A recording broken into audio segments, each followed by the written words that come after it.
À l'origine un pavillon de chasse, Versailles a été créé par Louis XIV pour plusieurs raisons. Tout d'abord, Louis XIV voulait échapper à la puanteur de Paris. Ensuite, il voulait garder l'aristocratie groupée pour mieux la contrôler. Puisque Louis XIV se considérait comme le centre de l'univers, un de ses modèles était Jules César. Il y a bien sûr d'innombrables autoreprésentations glorifiant Louis XIV.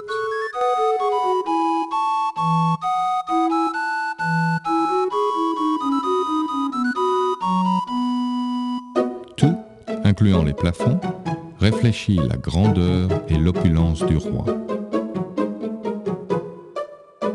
La Galerie des Glaces, conçue par le décorateur intérieur Charles Lebrun, est l'endroit le plus connu de Versailles. En marchant dans la Galerie des Glaces et en s'émerveillant des lustres de cristal, vous pourrez remarquer 17 miroirs gigantesques, rendant la salle au moins 2 fois plus grande que la réalité.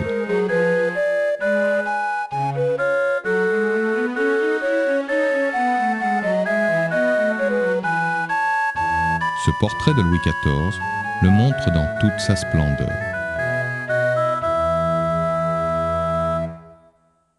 En parcourant les chambres principales, on peut tout de suite remarquer qu'elles sont inconfortables et qu'elles n'offrent aucune intimité.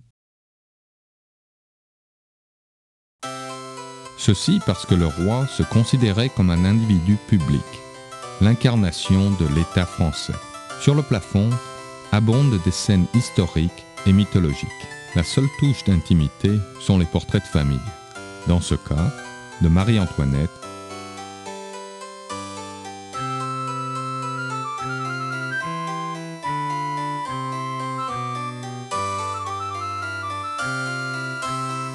voici un exemple d'une statue de style néoclassique de Jules César. Tout à Versailles était littéralement destiné à représenter la puissance de ce monde et la richesse. En s'aventurant dans les jardins, vous pourrez remarquer un autre mini-palace, le Grand Trianon. Le Grand Trianon fut plus tard réaménagé par Napoléon Bonaparte dans un style empire. Chaque pièce a sa propre combinaison de couleurs. Tout est en complète harmonie. Dans cette chambre grandiose, l'arrangement de couleurs est basé sur le rouge. Les motifs néo-égyptiens étaient très souvent employés. Les pieds de cette table, pareils aux jambes du Sphinx, montrent l'intérêt de la France pour l'Égypte.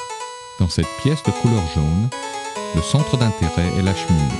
Comme il n'y avait pas de chauffage central, les cheminées étaient une nécessité.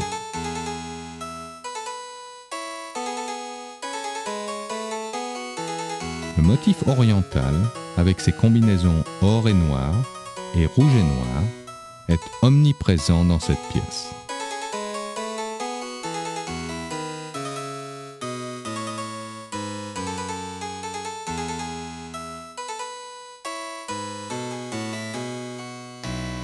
Marie-Antoinette créa un jardin de pierre et sa propre chapelle de l'amour sur place.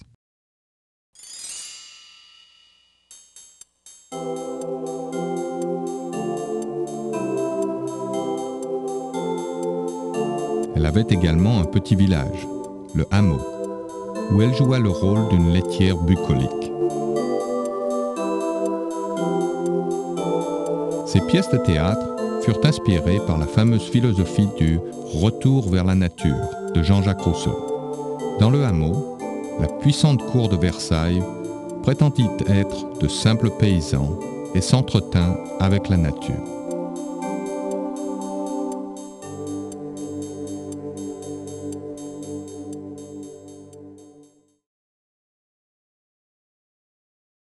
Il y a plein de coins et de recoins pour jouer à cache-cache, et même un bâtiment avec une roue à eau.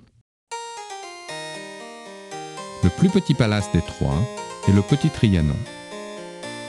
Ce bâtiment fut ajouté ultérieurement par Louis XV et est aménagé dans un style néoclassique. Divers et grandiose, Versailles offre énormément aux touristes intéressés.